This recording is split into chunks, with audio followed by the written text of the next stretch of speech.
The Army is preparing to receive delivery of its first of 6 newly upgraded MIA September 2nd V3 Abrams Main Battle Tank pilot tank vehicles, specifically engineered to keep pace with fast-changing technology and counter major armored warfare threats for decades to come.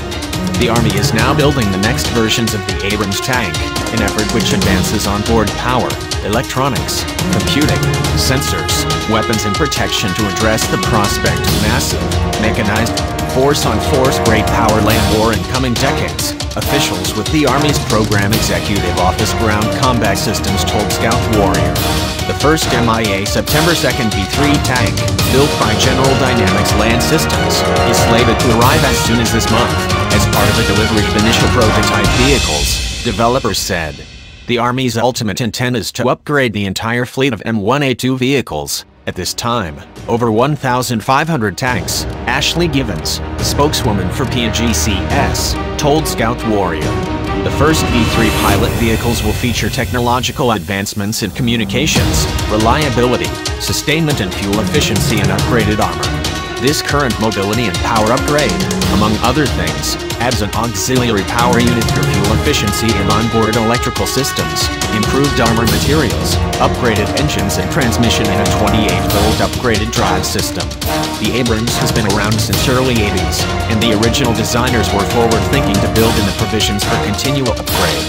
Over the years, there have been significant improvements in sensor capabilities, power generation, mobility, lethality, survivability, armor and situational awareness. Donald Kochman, Vice President, Tracked Combat Vehicles, General Dynamics Land Systems, told Scout Warrior in an interview. In addition to receiving a common high-resolution display for gunner and commander stations, some of the current electronics, called line-replaceable units, will be replaced with new line-replaceable modules including the commander's display unit, driver's control panel, gunner's control panel, turret control unit and a common high-resolution display, developers from General Dynamics Land Systems say.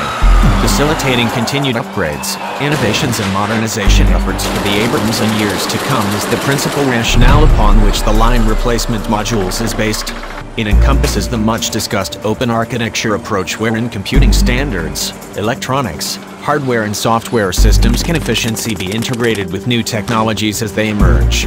Kochman added that moving to line-replaceable modules vastly improves computing capacity, power distribution and fire control technology for the Abrams.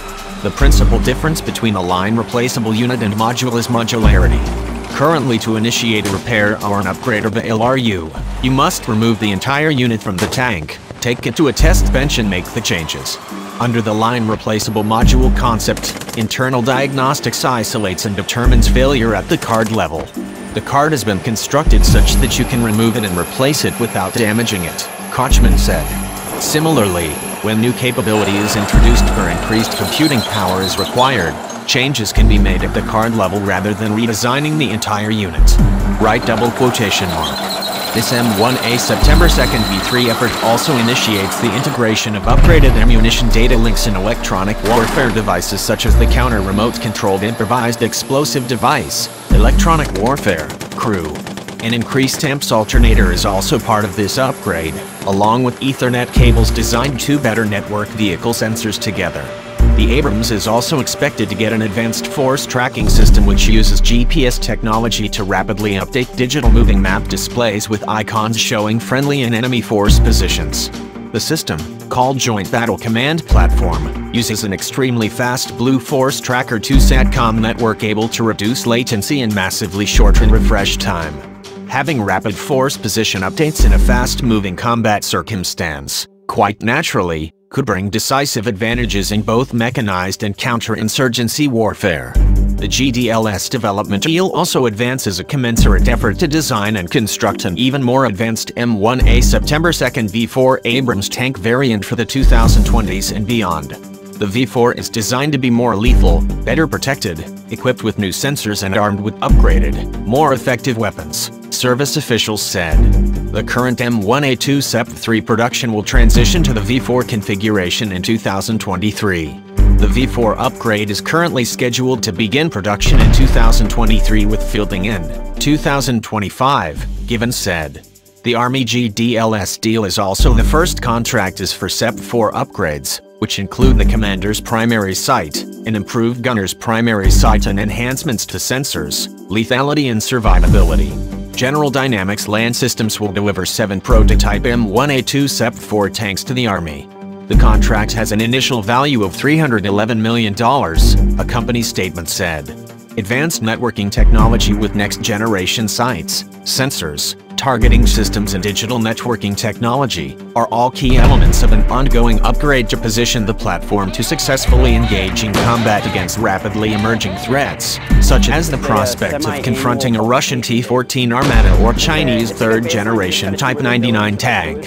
The SEP V4 variant, slated to begin testing in 2021, will include new laser rangefinder technology, color cameras, integrated onboard networks, new slip rings, advanced meteorological sensors, ammunition data links, laser warning receivers and a far more lethal, multi-purpose 120mm tank round, Army developers told Scout Warrior.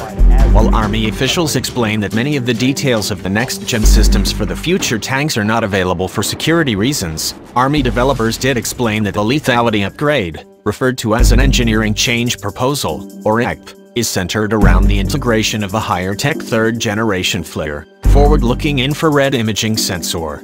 The advanced FLIR uses higher resolution and digital imaging along with an increased ability to detect enemy signatures at farther ranges through various obscurants such as rain, dust or fog, Army officials said. Improved FLIR technologies help tank crews better recognize light and heat signatures emerging from targets such as enemy sensors, electronic signals or enemy vehicles. This enhancement provides an additional asset to a tank commander's independent thermal viewer. Rear-view sensors and laser detection systems are part of these V4 upgrades as well. Also, newly configured meteorological sensors will better enable Abrams tanks to anticipate and adapt to changing weather or combat conditions more quickly, Army officials said. Meteorological sensors are being integrated into the fire control system. It provides information into fire control algorithms that help increase the accuracy and precision of your weapon system, Givens added. The emerging M1A September 2nd V4 will also be configured with a new slip ring leading to the turret and onboard Ethernet switch to reduce the number of needed boxes by networking sensors to one another in a single vehicle. Advanced multi-purpose round.